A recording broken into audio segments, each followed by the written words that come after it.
Bueno, muchachos, vamos a continuar ahora con la charla.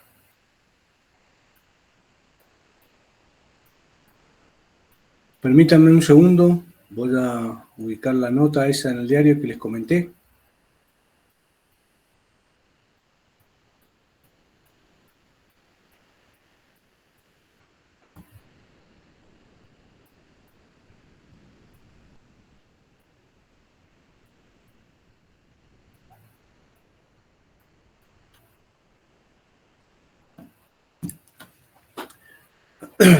Bueno, muchachos, continuando con la charla y demás, como les comenté, vamos a hablar ahora de la legítima defensa, que es un pilar fundamental en la herramienta de los profesionales de la seguridad, cualquiera sea el ámbito, público o privado. Voy a dar lectura a una nota del diario El Sol que salió en el día de ayer, en la parte policiales. Lo comento porque les referencio la fuente porque cualquiera puede ir a buscarlo, puede ir a verlo.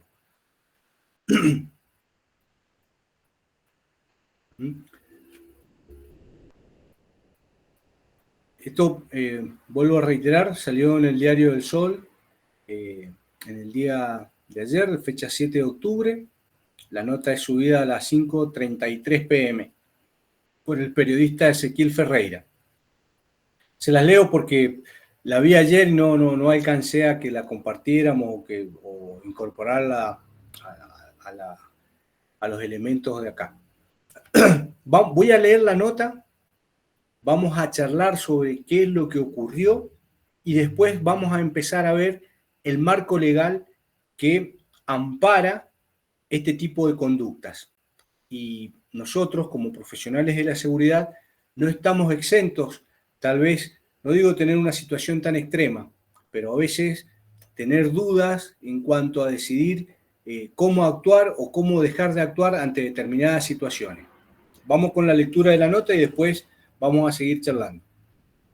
Dice Diario El Sol, policiales, abatido en Luján, la trama del caso, el análisis del auto y el futuro del policía.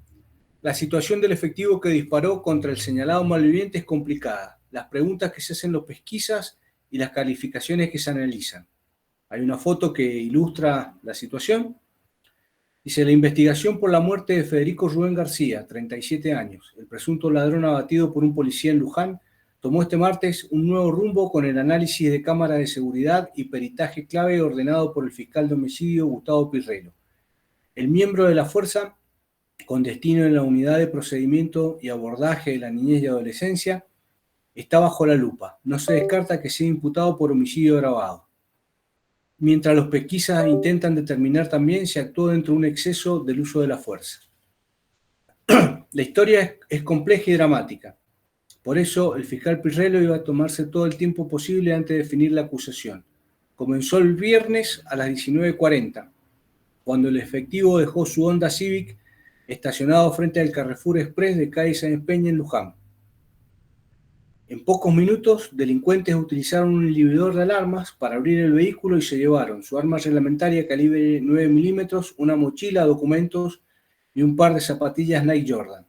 Las cámaras del comercio de la zona captaron la huida del autor que escapó en un Chevrolet Prisma gris oscuro. Con esta pista comenzó la secuencia que, 3 días más tarde, terminaría con un hombre muerto. El lunes, poco después de las 10, el mismo policía vestido de civil, creyendo reconocer el Prisma, mientras presuntamente realizaba compras en el centro de Luján, lo siguió hasta la zona de Ascuénaga y Libertad, donde se observó un sujeto revisando puertas de autos estacionados. Según su testimonio, dio la voz de alto y se identificó como efectivo, pero el hombre corrió hacia el vehículo y trató de escapar. El policía desenfundó su pistola y disparó 8 veces. Todos los impactos dieron en el auto.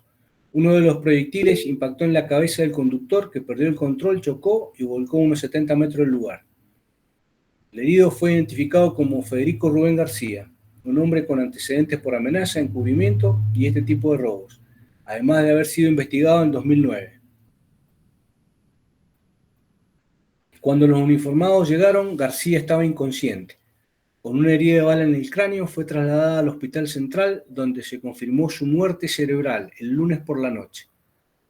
Al momento del hecho llevaba puestas unas zapatillas blancas, similares a las que el efectivo había denunciado como robadas. La Fiscalía ordenó un allanamiento en la casa de García, donde se secuestró un reloj que será sometido a peritaje.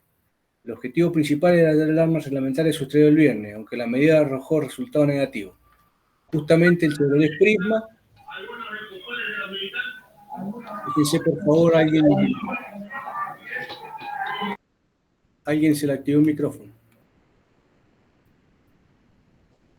Bueno, retomo. El objetivo era hallar el arma reglamentaria, aunque el resultado fue negativo. Justamente el Chevrolet Prisma está registrado a nombre de la mujer domiciliada en el distrito de Zapallar. García tenía cédula para conducirlo. Confirmado el deceso de García, el representante del Ministerio Público ordenó este martes la pericia balística y análisis de cámara. Se busca determinar cuántos disparos realizó el policía, si García estaba armado y si intentó investir al efectivo antes de ser alcanzado por los plomos. Entre las dudas centrales también se pregunta por qué el funcionario no solicitó refuerzos, ni dio aviso al CEDO antes de abrir fuego. El avance de estos estudios definirá el caso, se enmarca en un acto de legítima defensa o un homicidio agravado. Calificación que podría costarle la libertad. La instrucción que concedió todos sus esfuerzos en reconstruir los dos momentos claves, el hurto y el tiroteo el lunes, prometen ser determinantes el miércoles por la mañana. De su resultado dependerá el futuro procesal del efectivo que, intentando recuperar lo que le habían robado, terminó involucrado en una causa que lo ubicó en el centro de una investigación por el homicidio de un presunto moliviente. Esa es la nota. Yo se las he leído. Está circulada en el diario El Sol del día de ayer.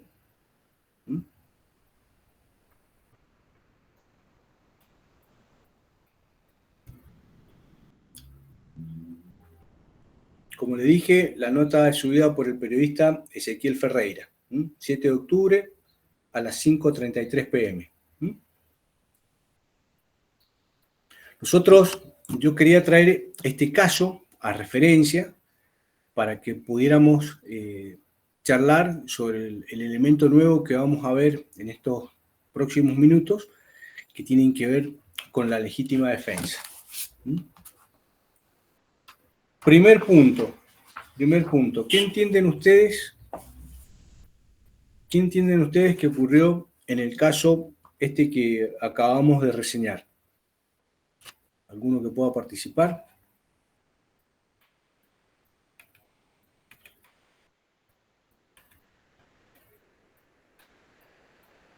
¿Qué entienden ustedes que ocurrió con este caso que... Permiso. Sí. ¿Cómo está? Yo opino que no hay legítima defensa. Te explico por qué. Según tengo entendido, que el hombre reconoció al que le había robado, una camioneta, hurtado. No hubo agresión física ni nada. Es decir, que no se cubre bajo ninguno de los 4 contextos de la legítima defensa. Si hubiese sido con robo a mano armada, ahí capaz que estaba justificado, pero de lo contrario no. Perfecto. Muy válido su comentario y la observación que usted realiza. El incidente que él había sido víctima había sido 2 o 3 días anteriores y le habían sustraído elementos del auto, no es que hubieran ejercido algún tipo de violencia contra él. Aparte, habían pasado 2 o 3 días. Quiero recordar, muchachos, nosotros hacemos este análisis absolutamente respetuosos de todos los participantes. No quiero abrir juicio de valor sobre las personas, sino sobre los actos y los hechos que han ocurrido para que nos sirvan a nosotros de ejemplo para saber qué es lo que debemos descartar, qué es lo que podemos trabajar al amparo de la ley y qué es lo que no, ¿verdad? Quiero que traigo a colación este caso porque lo vi publicado ayer y hoy día iba a hablar de este tema. Por eso muchas veces uno reseña situaciones que han ocurrido, da una reseña histórica o hablamos de filósofos o de personajes históricos, y esto ocurrió ayer, entonces lo creí conveniente reseñarlo para con absoluto respeto hablar del tema, independientemente de los nombres o las personas que están. Lo leí porque está en el diario, nada más que eso. No quiero abrir un juicio de valor sobre las personas, sino simplemente que comentemos los hechos que ocurrieron, ¿verdad? En primer lugar, está correcto lo que comenta el compañero. Ahí esta persona va seguramente a hacer frente a una situación judicial muy desfavorable, porque los elementos, como se han desarrollado, y como lo comenta el diario, realmente están muy complejos. Muchachos, les pido por favor que prendan las cámaras, porque están casi todas apagadas, más allá que estén escuchando o algo, no nos va a quedar elemento para justificarnos después del presente y demás. Entonces, como bien dijo Germán, comparto la visión que él tiene en eso. No se han respetado elementos de la legítima defensa. Ya vamos a ver ahora, vamos a colocar una filmina donde vamos a ver cuáles son los preceptos que debemos tener en cuenta nosotros en cuanto a la legítima defensa, y vamos a dar una pequeña lectura del artículo 34, porque ahí habla directamente de qué conductas o qué personas no son punibles. ¿Qué significa que no sean punibles las personas? Que no se les puede achacar culpa. Pero eso está establecido en un artículo del Código Penal de la Nación, en una figura que es internacionalmente reconocida como es la legítima defensa. ¿Verdad, muchachos? Vamos, denme unos instantes que vamos a colocar la filmina acá en la pantalla.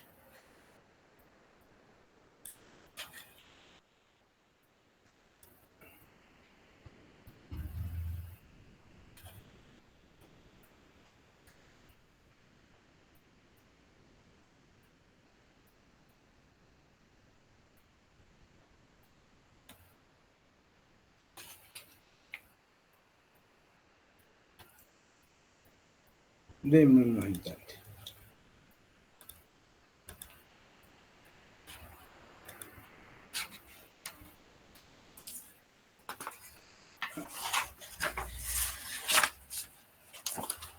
La legítima defensa, muchachos, es un pilar fundamental para el profesional de seguridad, porque nosotros en algún momento del desempeño de nuestra función vamos a tener que actuar en defensa de los intereses, en defensa de los derechos o en defensa de la vida de otras personas, o vamos a tener que actuar en la legítima defensa de un derecho de terceros, y debemos conocer los elementos que nos permiten hacerlo en términos generales. Y cuando hablábamos recién de que la deontología era la ciencia del deber, ¿no es cierto? Es la deontología la que dio el paso a los cuerpos normativos y legales que nos rigen en la actualidad cuando se trata del deber del Estado, del deber que deben tener las personas en el cuidado de la vida, bienes y derechos. La legítima defensa es un instituto jurídico de carácter universal. ¿Qué significa esto? Que todas las legislaciones del mundo tienen contemplado en algún momento o en algún apartado o de alguna forma, tienen contemplado este concepto que significa excusar a un agresor o excusar a alguna persona de alguna situación de gravedad que ellos puedan llegar a cometer cuando se hacen en pos de la defensa de otro elemento. Si ustedes me permiten, yo voy a dar lectura del artículo 34 directamente para que podamos ver no solamente el tema de la legítima defensa, sino también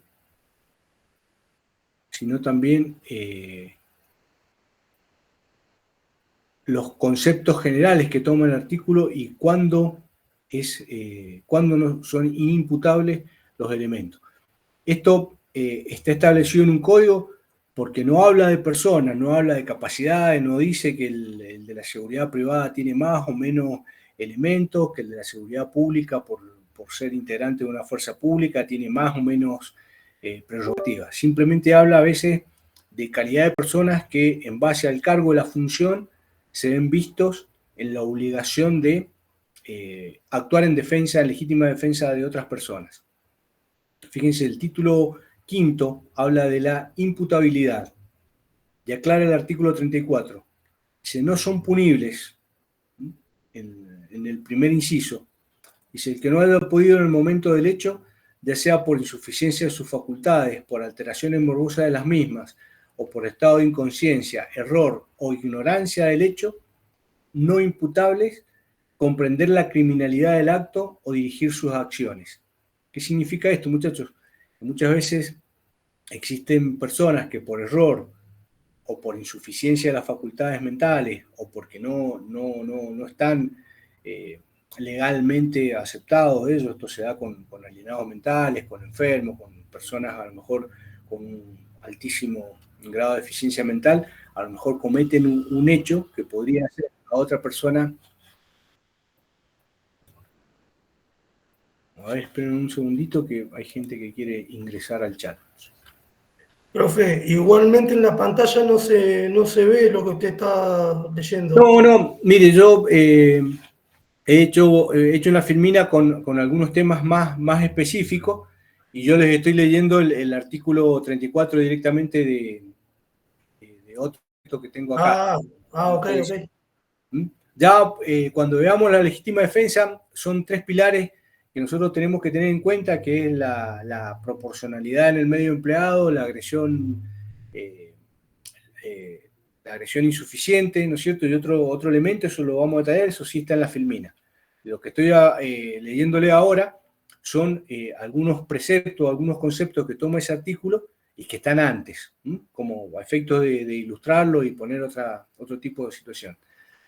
Dice, en caso de enajenación, el tribunal podrá ordenar la reclusión de la gente en un manicomio. Eso cuando hay una persona que a lo mejor está alienado mental o enajenado totalmente y comete un ilícito, una agresión, o constantemente, no sé, pretende irrumpir en un hospital y demás, es el juzgado que puede ordenar la internación de esta persona. Muchachos, les hago porque veo que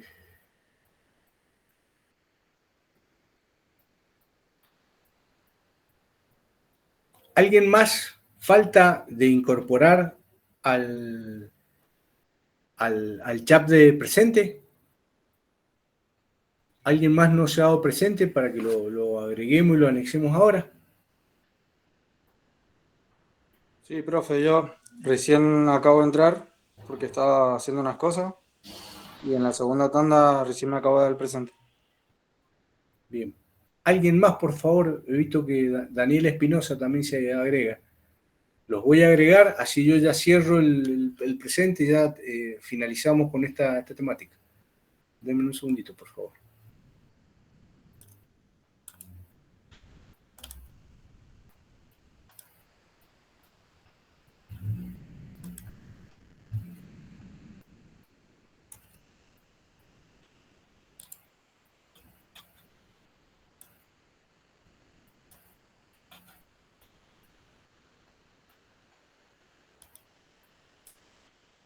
Bueno, muchachos, discúlpenme, ahí sí ya cerramos.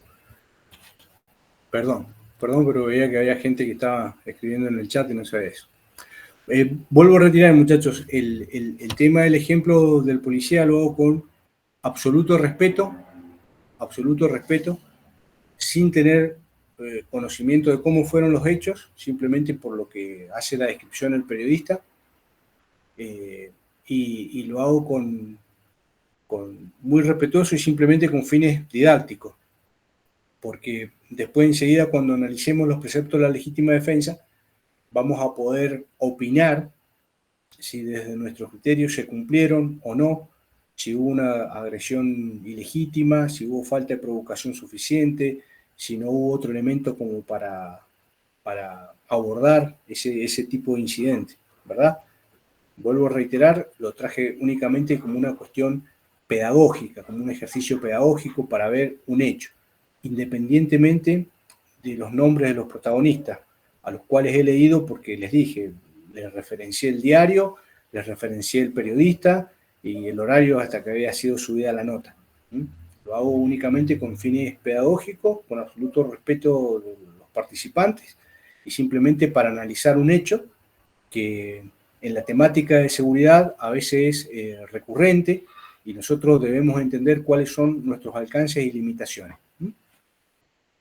Vamos a terminar de leer rápido esto, si no extendemos en otras cosas. En el punto 2 dice, el que obrare violentado por fuerza física irresistible o amenaza de sufrir un mal grave e inminente. Acá podemos ejemplificar, por ejemplo, una persona que tal vez es forzado a hacer forzado a través de una amenaza o a través de una coacción, una amenaza de arma, es forzado a hacer algo que él no quiere hacer, como por ejemplo entrar a una casa o participar de un incidente delictual. Dice, el causar un mal por evitar otro mayor inminente al que ha sido extraño. Esto puede ser una persona que sabiendo tal vez que viene una inundación o que se aproxima una catástrofe o que se va a producir un incidente de cualquier tipo, tal vez ingresa a una casa, violenta la entrada, salva a la gente o da aviso para salvar a las personas. Comete una acción que de alguna forma podría ser reprochable, pero lo hace salvaguardando un bien mayor y defendiendo a las personas de un elemento del que ha sido extraño, ¿no es cierto? Después, acá hay un apartado especial para las personas que trabajan especialmente en el tema de la seguridad pública o en la defensa nacional, el que dice el que obrar en cumplimiento de un deber o en el ejercicio deber o en el legítimo ejercicio de su derecho, autoridad o cargo. Esto está pensado para personas que deben realizar una acción que seguramente puede ser reprochable, pero lo hacen en cumplimiento de una orden o de una función o conforme la autoridad o cargo. Por ejemplo, cuando a la fuerza pública le toca hacer un desalojo y tal vez para complementar el desalojo debe proceder a la detención o reducir a una persona, ¿no es cierto? O romper una puerta para ingresar y dar cumplimiento a una medida de un allanamiento y demás. Esto a veces se ha dado muchas veces en los municipios que para dar cumplimiento a una orden sanitaria y demás requieren el apoyo o el auxilio de la fuerza pública para dar cumplimiento a estas funciones.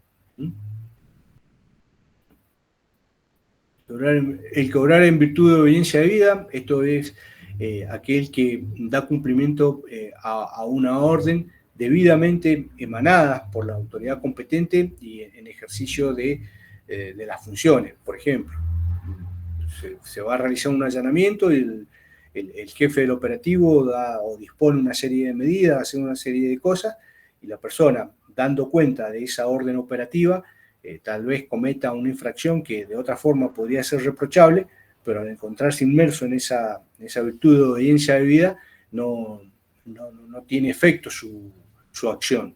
Por ejemplo, el jefe de un operativo le ordena a una persona que detenga a alguien. El jefe del operativo está haciendo actuaciones, está poniendo o relatando a la autoridad judicial cómo ha ocurrido el hecho, y ese policía simplemente es el brazo armado, el brazo ejecutor de una orden judicial que se está realizando. El que obrare en defensa propia de sus derechos siempre que concurran las siguientes circunstancias. Y acá es donde está determinada la acción para todos los ciudadanos de nuestro país, independientemente del cumplimiento de funciones específicas, como pueden ser las Fuerzas Armadas o las Fuerzas de Seguridad, y entran en especial las Fuerzas de Seguridad y la seguridad privada. Y si el que obrar en defensa propia o de sus derechos, siempre que ocurra las siguientes circunstancias. Una agresión ilegítima. ¿Qué significa esto, muchachos?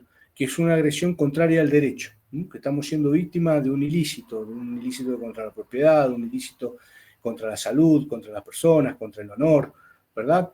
Estamos siendo víctimas de un hecho delictual. Una necesidad racional del medio empleado para impedirlo o repelerlo.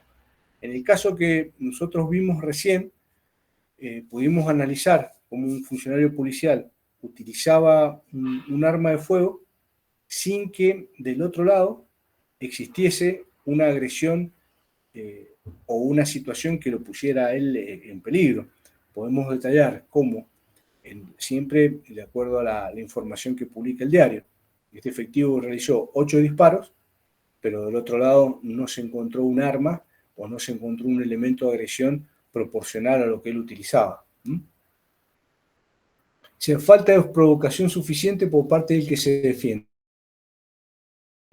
Se entenderá que ocurre en estas circunstancias respecto a que aquel durante la noche rechazara el escalamiento o fractura de cercos, paredes o entrada de su casa o departamento habitado o sus dependencias, cualquiera sea el daño causado al agresor. Este es un concepto especial de la legítima defensa que se da, la defensa nocturna. Cuando yo encontrándome en mi casa, en el interior de mi vivienda o en el lugar donde yo habito en esos momentos, en forma habitual, permanente, soy violentado por un cerco, una muralla y demás, la ley da cuenta de que yo soy víctima de una agresión y que encontrándome en un estado de indefensión y aclara que debe ser únicamente en horas nocturnas, puedo utilizar cualquier medio que esté a mi disposición para repeler o rechazar esa agresión. Quiere decir que si yo durante la noche tengo a mi disposición, no sé, una escopeta calibre 12-70 y la utilizo siempre y cuando sea en horas de la noche y la utilizo con un resultado letal y produzco un daño y de la otra parte no había una reciprocidad de la misma manera, la ley va a entender que he utilizado un medio acorde o el elemento que yo tenía. Primero porque soy víctima de esa situación y no he generado o no he provocado yo ese tipo de incidente. Ese es un caso especial que habilita la legítima defensa. Walter, perdón, profe, que lo interrumpa. Dígame. Yo tuve una entradera en mi domicilio, bueno, mis compañeros ya saben, el mes pasado, que rompieron 3 ratas, bueno, perdón, 3 personas en mi domicilio. Bueno, ¿qué tiene que ver el tema de horario? No entendí eso. ¿Qué tiene que ver? Mire, ahí la legislación, yo le explico. La legislación hace una visión especial en cuanto a la nocturna porque interpreta que la persona está en un grado mayor de indefección. Y hace diferencia que la misma situación, a lo mejor en horas del día, le permite a usted una posibilidad distinta de pedir ayuda o de defenderse de otra manera. Es la legislación, usted puede compartirla o no. Yo le digo lo que está escrito y le leo prácticamente textual lo que dice el articulado. El legislador ha entendido que durante horas de la noche en su domicilio existe un estado total de indefensión. Y lo que usted utilice para defenderse debe ser comprendido dentro de los elementos de la legítima defensa. Claro, entonces por eso me entraron a las 8 de la mañana. Hasta ellos saben cómo manejarse, digamos. Y mire, a veces hay situaciones, hay cosas que uno puede, como le digo, uno puede estar de acuerdo o no con la legislación. Yo debo cumplir en decir y leerle a usted lo que es la legislación. Hace una diferencia. Fíjese usted que hasta inclusive estos conceptos a lo mejor son muy antiguos y deberían ser actualizados como muchos otros elementos en materia de seguridad. Pero fíjese que, por ejemplo, hasta para los allanamientos que utiliza la policía, cuando la policía va a allanar a lo mejor y necesita un horario especial nocturno, debe pedir una autorización especial al juez que entiende la causa o al juez de garantía. No puede tal vez realizar un allanamiento en hora de la noche si no está autorizado. Si la fuerza de seguridad, cualquiera sea el motivo que se investiga, comete un exceso y hace un allanamiento en horas nocturnas y no está debidamente justificado, puede caer como inválido la medida judicial. Y en el caso suyo, yo creo que todos hemos sido tal vez víctimas de algún incidente delictual, de una u otra manera o de distinta gravedad. Lo que yo he tratado de traer acá a colación, el infortunado hecho que sucedió, ¿no es cierto? Sucedió el viernes pasado, lo he traído a colación porque es un hecho actual, ¿no es cierto? Es algo que ha pasado, que tal vez muchos de nosotros podemos llegar de una u otra manera a conocer o ser vecinos de la zona o haber escuchado o haber recibido información. Vuelvo a reiterar, lo traigo con absoluto respeto, sin abrir juicio de valor, sin decir nada de nadie. Simplemente lo traigo como un ejercicio pedagógico para que nosotros entendamos qué es lo que puede ser una agresión ilegítima, qué es lo que puede ser un exceso de la legítima defensa y qué elementos no van a constituir eso. ¿Y por qué quiero traerlos y refrescarles a ustedes esta situación? Porque nosotros somos hombres de seguridad, muchachos, y de una u otra manera nosotros vamos a tener alguna situación donde vamos a acudir en la legítima defensa de los bienes, vida, derechos o elementos del cliente de la empresa de seguridad o los elementos, los valores que estoy transportando. Entonces, yo debo saber que tengo un condicionamiento. Y ahora vamos a hacer hincapié en esos condicionamientos que hablan de la legítima defensa. Vamos a hablar específicamente de la proporcionalidad del medio que tengo, que debo emplear para utilizarlo, la falta de agresión. En el caso que usted me hace referencia, usted está en su casa, 8 de la mañana, entran 3 personas. Evidentemente, hay principios. Perdón, el teléfono acá al lado y sonó. Evidentemente, todos los condimentos que determinan una agresión ilegítima, usted los tiene en ese momento. Lo que la ley le da en ese caso especial es un plus más si es de noche para que usted se defienda. Eso es lo que veíamos en ese artículo recién cuando nosotros leíamos y observábamos antes de detallar los elementos de la legítima defensa. ¿Qué es lo que ha previsto el legislador? Tal vez sea este articulado, este concepto, vienen del siglo pasado, de mediados del siglo pasado, tal vez ya sea necesario actualizarlos, ¿no es cierto? Y en eso le doy la razón a usted. ¿Qué diferencia hay que sea de noche o que sea de día si yo estoy siendo ilegítimamente agredido? Pero bueno, de noche usted va a tener un plus para utilizar todo el arsenal que usted tenga en su casa. De día se va a tener que acotar a un principio de proporcionalidad en los medios que está utilizando. Lucas Polo, ¿quiere hacer una pregunta? Dígame. Sí, mire, yo también he escuchado por ahí una carátula que por ahí a veces está de moda, que es emoción violenta. ¿Bajo qué circunstancias sucede eso? Mire, nosotros vamos a comentar una serie de situaciones. Uno escucha un relato y todas las situaciones que nosotros vamos a vivenciar en un incidente X, después van a ser ponderadas y evaluadas por la autoridad judicial.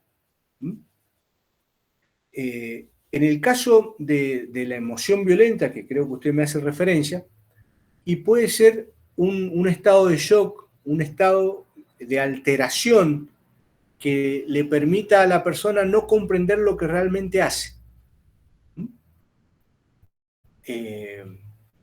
Una persona que a lo mejor ante un trauma o ante una situación extrema, de repente tiene un lapsus, un estado de emoción violenta y comete un incidente, ¿verdad?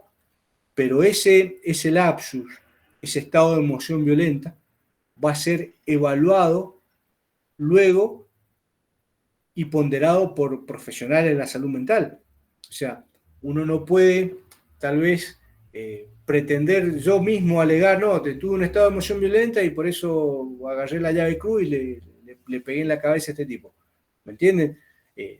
Va a ser un profesional de la salud mental quien le dé elementos de valoración a la autoridad judicial, en este caso al juez que va a ponderar las calificaciones, para que saber en qué caso se ha producido efectivamente un caso de emoción violenta que se encuentre encuadrado en este articulado que yo le acabo de decir, cuando la persona está a lo mejor alienado mentalmente y no pudo comprender la criminalidad del acto.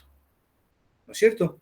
Pero eso no es que la persona, la víctima del hecho va a decir fue emoción violenta. No, va a ser un cuerpo de profesionales con una serie de estudios muy extensos, muy variados, va a determinar si realmente una persona estuvo en un caso de emoción violenta para justificar la comisión o la acción de algún hecho violento, ¿cierto?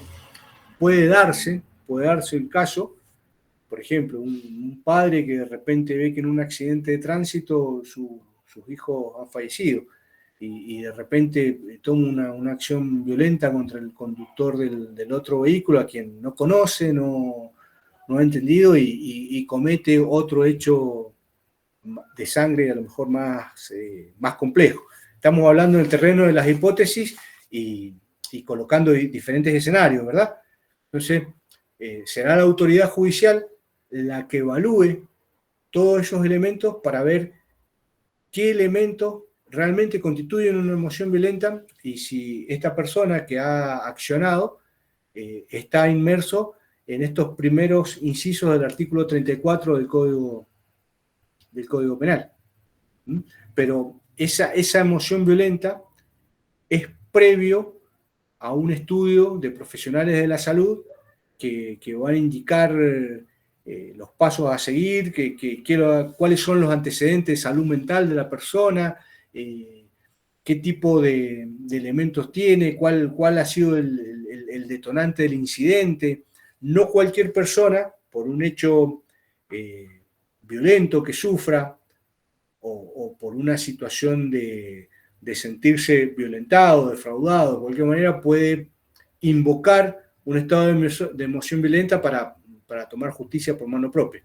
No sé si me explico. Disculpe, profe, en la entradera de mi casa, que entraron los tres tipos, nos agredieron a mi familia, que es mi mamá y yo, cuando estábamos saliendo, hubo agresión con arma de fuego, a los dos nos pegaron, nos sometieron con el arma de fuego, nos apuntaron, robaron, bueno, nos robaron lo más próximo que teníamos, y en esa desesperación que tenía yo, descuidé el objetivo, digamos, y salí atrás de los que se fueron. O sea, me fui de mi casa, o sea, estaba... No, está bien. No entendía nada la situación. Lo primero que quería es que dejen a mi vieja tranquila, digamos. Por supuesto. Que no le hagan nada. Y bueno, yo calculo que en ese aspecto yo creo que vale. No, por supuesto, mire. La legítima defensa, si lo agarrás adentro, yo creo que vale. Adentro o afuera, discúlpeme, adentro o afuera, tal vez. Afuera no sé, porque no sé si saldría disparando afuera, pero... Hay elementos que justifican a las personas en la represión de un incidente de estas características, siempre y cuando la agresión sea ilegítima, que ya vamos a ver ahora los tres preceptos que tenemos que tener, que sea una agresión ilegítima y que en la medida de lo que usted pueda, usted guarde una proporcionalidad en el medio que usted emplea para repeler esa agresión, ¿verdad? Muchas veces nosotros traemos a colación elementos personales con los cuales nosotros tenemos que tener otra visión u otro marco de concepción, porque realmente cuando uno es víctima, a veces es muy difícil llegar o evaluar o pedir que actuar con la misma frialdad que lo haríamos cuando realmente estamos siendo profesionales de la seguridad. Una cosa es cuando a lo mejor nosotros actuamos con la frialdad o el profesionalismo que debemos tener en el desempeño de nuestra función, y otra cosa es cuando nos toca a nosotros mismos ser víctimas del hecho. ¿Sí? Con absoluto respeto, yo quiero reseñar el hecho que leímos recién. Este efectivo había sido víctima un día viernes, o sea, y él vuelve al lugar o encuentra alguna conexión el día lunes. Entonces, me parece que si bien él fue víctima de una agresión ilegítima, no hay forma de dar continuidad. No es lo mismo que usted a lo mejor saliera desde el interior de su casa corriendo al delincuente que estaba adentro, a que el otro hecho pasa 2 o 3 días después del otro incidente. ¿Me entiende lo que le quiero significar? Sí, sí, sí, gracias. No, por favor. ¿Alguna otra pregunta, muchachos? Si no, vemos los parámetros y los elementos de la legítima defensa. ¿Alguien quiere hacer alguna consulta, chicos?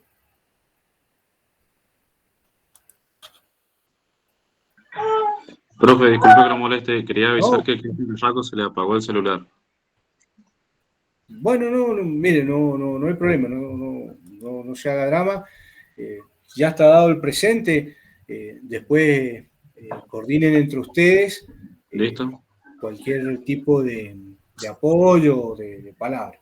Ahora, muchachos, vamos a terminar con estas cositas y yo les voy a indicar después la guía de estudio y vamos a dejar en estos temas principales y nada más.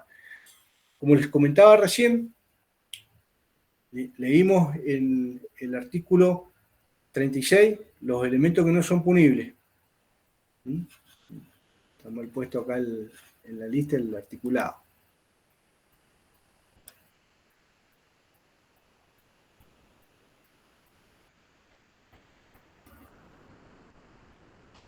El primer concepto que hace referencia el legislador en el Código Penal argentino es que sea una agresión ilegítima. ¿Qué se entiende desde el punto de vista jurídico como una agresión ilegítima? Como que es un delito que nosotros estamos sufriendo sin ningún tipo de provocación de parte nuestra, como bien lo indicó el compañero está en su casa y de repente es víctima de un hecho contra la propiedad, por parte de 2 o 3 sujetos con un grado diferente de agresividad o de armas o de elementos. Esa agresión es ilegítima y la legislación actual lo habilita a él a defenderse de esa situación. Pero para que nosotros entendamos el concepto de agresión ilegítima, debemos referirnos o entender que es un hecho delictual del cual somos víctimas.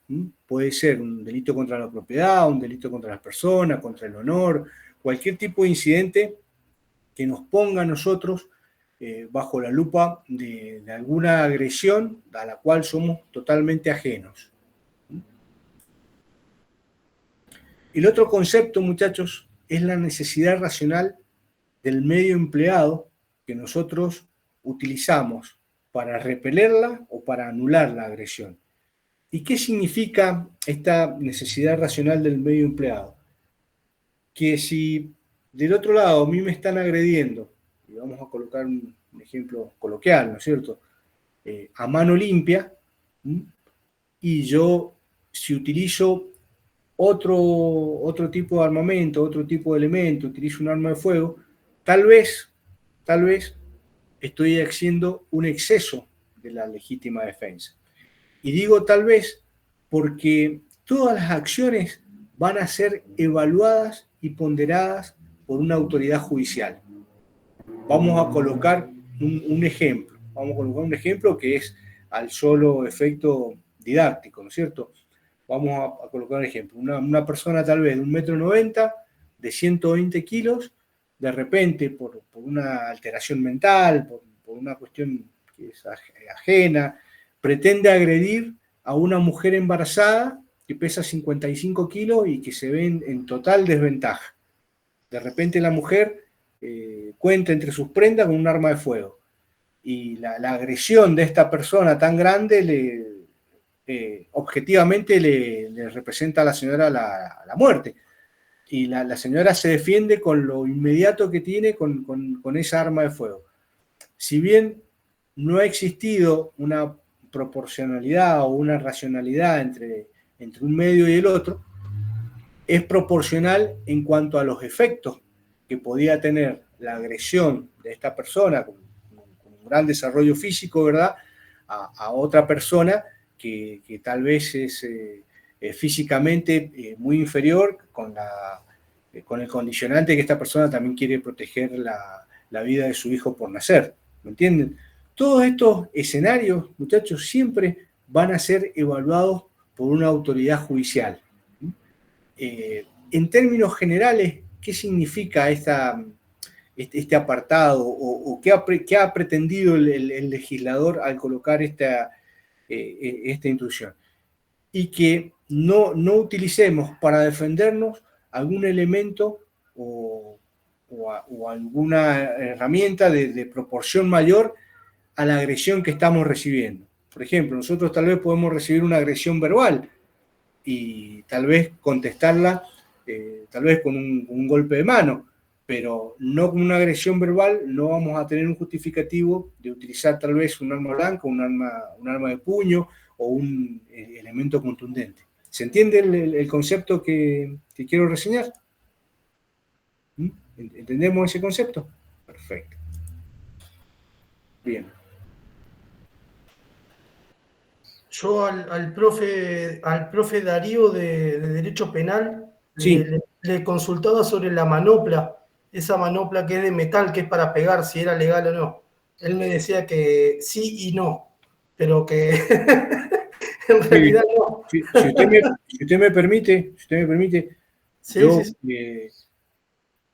no utilice nunca esos elementos. O sea, nosotros no podemos vernos a lo mejor acá en el desarrollo físico y demás, pero yo le aconsejaría que no utilice jamás esos elementos, porque a veces ese elemento puede producir un daño mayor al que usted quiere producir, y de repente una situación de defensa lo complica a usted en una situación judicial o legal, por el daño mayor que eso puede llegar a producir. Por lo mejor uno lo hace con una intención, pero ese elemento potencia el golpe de puño y puede llegar a producir una lesión mucho más grave de lo que usted pretendía realizar. Y en cuestiones de seguridad, nosotros como profesionales de la seguridad debemos tratar de realizar las cosas con la mayor prudencia, ¿sí?, y causando el menor efecto, el menor daño, porque si no muchas veces ocasionamos un daño mayor que el que pretendemos evitar. ¿Me entiende?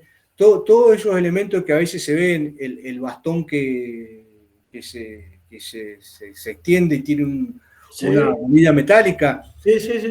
ese elemento en la cabeza de una persona puede producir la muerte, puede producir realmente la muerte. Entonces usted acude a un incidente, vamos a poner un escenario hipotético. Usted está en un local bailable y de repente se arma un incidente. Tal vez ese tumulto no va a ser debidamente contenido de forma inmediata, pero a lo mejor con refuerzo, con un abordaje diferente y con muchas personas conteniendo un incidente, ese incidente no pasa a mayores. Sin embargo, usted de repente, por pretender dar una solución, utilice ese elemento o utilice este otro que yo le estoy indicando, y de repente puede producir un golpe mortal con un efecto totalmente mayor al que pretende evitar.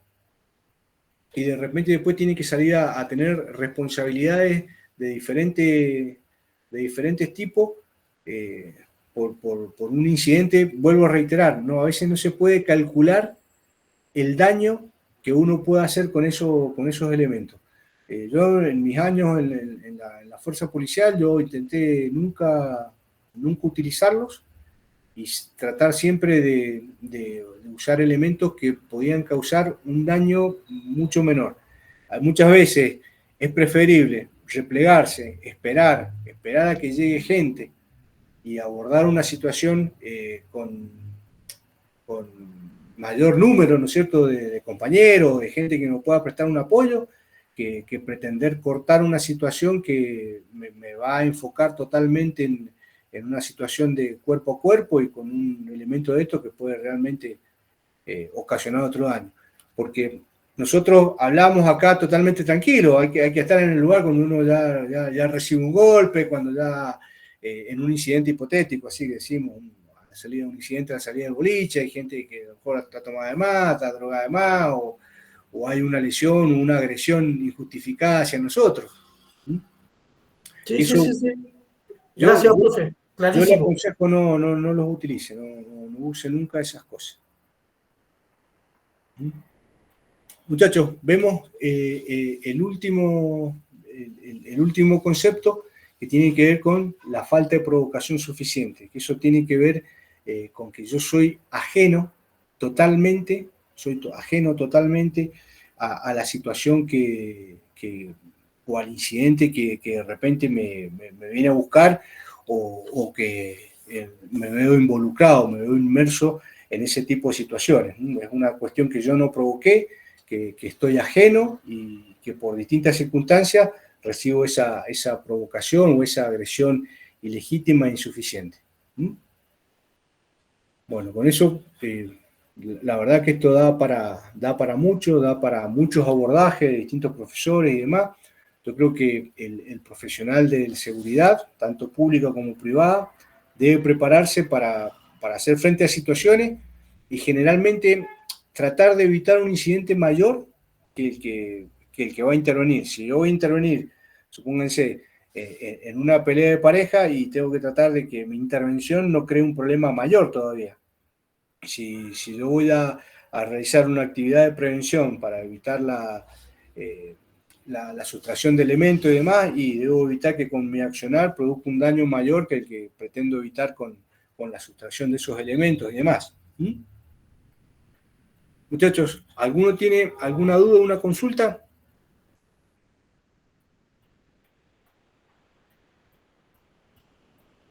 Hacemos, mire, 5 minutitos, y yo vengo vamos a repasar la guía de estudio. Les voy a dar las preguntas, ustedes toman nota, las preguntas que seguramente van a estar en el examen, la guía de estudio, qué es lo que tienen que refrescar, y repasamos algunas respuestas, algunos conceptos ahí mismo para que ustedes puedan llevarse prácticamente todo listo para la solución del examen. ¿Estamos? Miren, son las 7:10, 7:15, muchachos, 7:15. Estamos acá con esa temática y ya cerramos cualquier duda, cualquier situación que haya quedado en los temas que hemos visto. Si alguno quiere ver algún temita en especial, algo, lo podemos repasar, podemos buscar elementos y avanzar en algunas cosas, pero ya vamos a ir cerrando ahí. 7:15, no más, nos juntamos nuevamente acá y ya damos la última parte. ¿Estamos? Listo, chicos. 5 minutitos y ya volvemos acá para lo último.